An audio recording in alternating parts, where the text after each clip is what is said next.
This workshop is part of a longer project called the Dispersed Memorial, recognizing that monuments and memorials are tools that victims of human rights violations use to access their rights to truth, to justice, to memory, to reparation, and to non-repetition of those violences.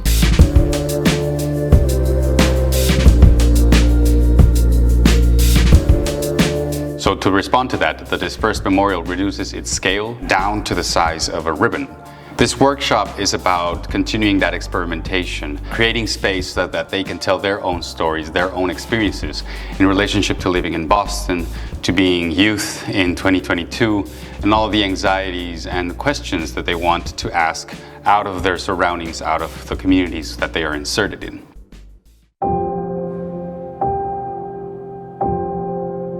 I didn't know that there were these kinds of opportunities where it's just like, oh yeah, just take a weekend and walk around and be part of this cool thing. Meet all these people who are all really cool. I see like the artistic value in this workshop. I just want to learn as an artist, experiment as an artist. I feel like comfortable and I express myself when I draw. And so when I see the program in my school, I thought that will be a great idea. We have 14 participants. We first taught theoretical and critical concepts that are today discussed in academic circles all around the world about what memory should do and how we should respond to existing monuments that are become contested. It's a very useful process for creation. It is one that I use constantly, and it is one that this whole workshop was also an excuse to teach you these 4 steps. In research, observe, intervene, reflect, and you repeat it. This is a cycle of creation that I use. We use the structure of a situationist derive, which is essentially a group of people walking around urban space in an improvised and very creative and playful manner. It was honestly like a really somber feeling walking around because a lot of these had to do with death. But then again, this is really keeping these people's memories alive. I hadn't really been aware of the memorials around me in Boston until I came to this workshop. I've kind of just walked past them, so I think it was really eye-opening.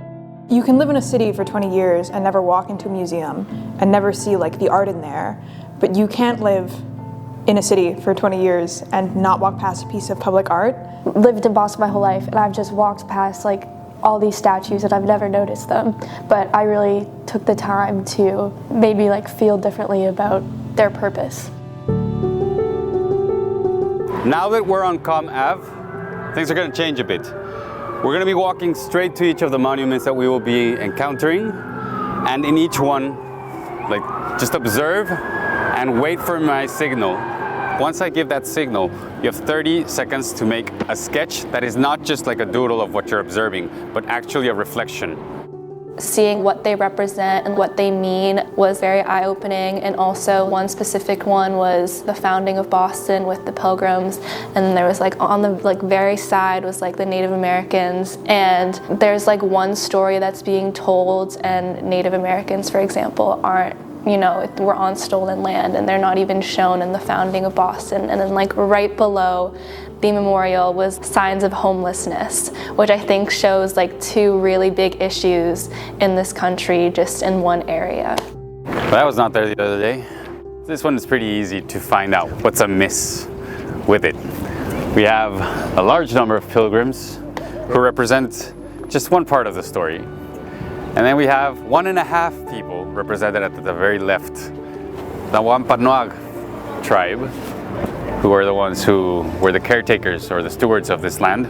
So think very much about, if you could imagine that you could extend the scene almost like if it were a camera and pan to the left to see what is here that we cannot see because this is all that this monument is framing, then what would we see if we would change our camera to the left?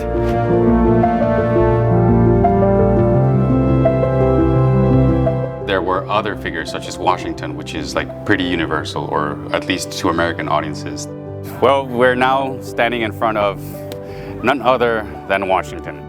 If a person is represented with a galloping horse that has, what is it, they died because of wounds caused by battle. We also found spaces of memory that were not about the construction, but their removal, which is where we ended our workshop yesterday, the removed statue of Christopher Columbus, and all of the questions that come with what does it mean to remove a monument to colonialism.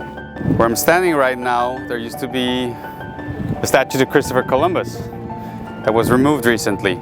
On top of all of the things that we saw today, now we have one more added complication to how memory is changing and how memorials and monuments are being represented, which means now not just placing memory in public space is a form of memory work, but the removal of these objects has now also become an action of memory. We're going to take turns to get on this plinth. Now it's time for you to take this position and use your body to express something that is about your own story. So, what am I going to do? Here goes.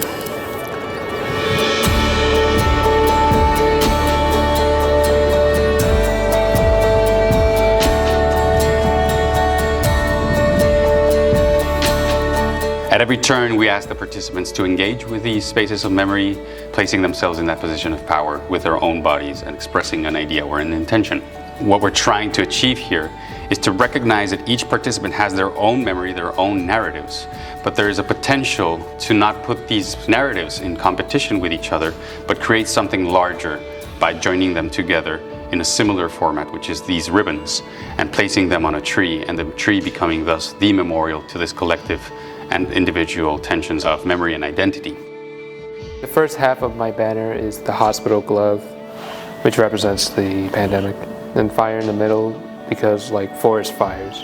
Then I added a Black Lives Matter in there. It represents the tumultuous events in very abstract detail. My banner is honoring my grandmother. She had to leave Palestine because of the Israeli-Palestinian conflict when she was 7 years old. It's like very similar to what's happening in Ukraine, which I feel like has been more talked about in the media and people have been more aware of this issue, but I know a lot of people that are less aware of the Israeli-Palestine conflict. I wanted to kind of like memorialize my own childhood. I used a picture of myself at the top of it from when I was younger, but it's really just to encourage people to hold on to their own childhoods. So what I'm doing on my banner, the statue of Christopher Columbus that used to be in the square, with the entire earth on fire behind him. Now it's time to think about everything ever since we started this workshop over a month ago, and thinking about what you're taking home with you.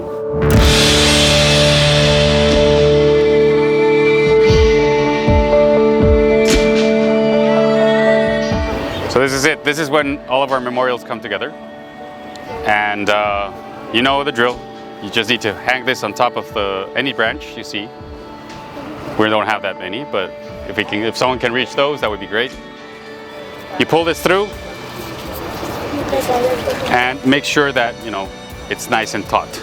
Que lo ponen adentro, jalan y pues asegúrense que esté como tenso. Así. Let me show you. Entonces. Pues vamos, denle. Let's do it.